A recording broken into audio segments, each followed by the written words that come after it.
Welcome back. We're talking about words, and you know what? We're also talking about what's hot in Hollywood this morning. And celebrity publicist Penelope Jean is live in studio with us. Welcome, Penelope. Good morning. And you caught us during the commercial break laughing.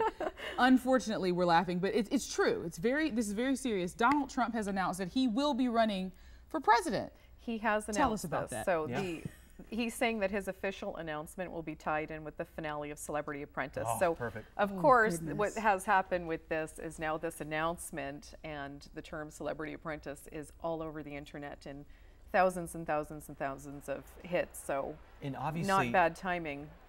With the Bin Laden story, it preempted his show. So it came right in there. The announcement from the president preempted his show, which a lot of people are talking about. Right. A lot of people are talking about this, and it's interesting because the president's announcement came at 11:35 p.m. Eastern Standard Time. They interrupted broadcasting at least an hour before that. So this isn't the president plotting against Donald Trump to interrupt. He had this scheduled for 11:35, and the networks did the right thing, and they said, this is huge. This is very, very big news, and we need to stop everything and start talking about this. They certainly couldn't let it go viral on Twitter without reporting live. Yeah, but come on, Penelope, let's just be honest about this. I mean, Donald Trump, you say what you will about him. He's being very truthful and honest and saying he is definitely going to run.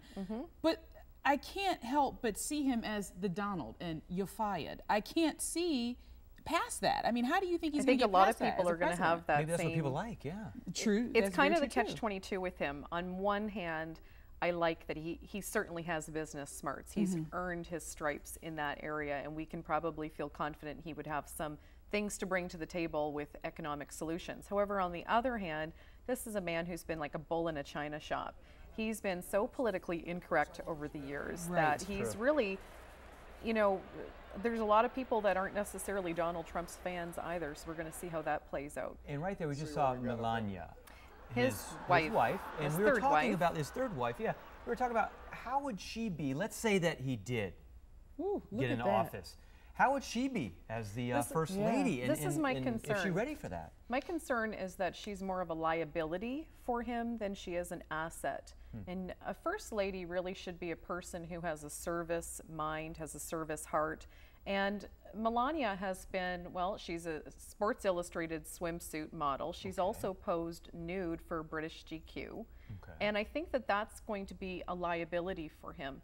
Not only that, but she's also, you know, just reading her bio, I printed her bio off of her website. So this is her own. Straight from her. Exactly. So it's really interesting when they try to sort of develop the area of her philanthropy. And there's not much to work with. So she's honorary chair of the Police Athletic League. She's honorary chair of the Boys Club of New York.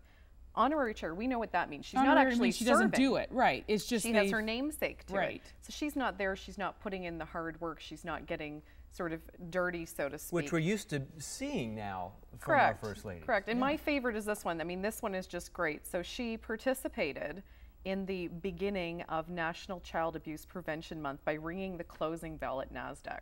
Like, this is a stretch. This isn't her biography. This made the biography. So, you know, I don't love the idea of a first lady who has a $1.5 million engagement ring or wears black mink from head to toe. I think it just is very different from what we've seen with Michelle Obama, you know, being able to actually get her hands dirty. And she does her own gardening, which is really neat. And she's, you know, really done a lot for childhood obesity and military families. And I just think that that's a far cry from what we're seeing from Donald Trump's wife. Yeah, and oftentimes first ladies, you always know them as being able to go out in the community by themselves. You can release them and you don't have to worry about what they might say or what they might do. Here, I was telling Evan, I've never even really heard her speak publicly. Say anything. So. Well, she's going to have to in the months to come. This is inevitable that we're going to hear more from Melania. Well, I mean, she's pretty, though. Well, I mean, this reminds me of something you see in Europe, but this is more of a European setup of leadership. They have wives that come from backgrounds of modeling and such. Absolutely. And I mean, in fashion icons, Jackie O, absolute, well, Jackie Kennedy, absolute fashion icon. And she's, you know, also from a background of prestige. And yet she also was able to transcend those lines and be a person who was warm and almost like, you know, a Princess Diana, the people's princess. And that's not what we've witnessed so far from Melania. We'll so let's stay tuned. His chances, yeah. I'm not really sure. We will see. Thanks so much, Penelope. Thank you. All right.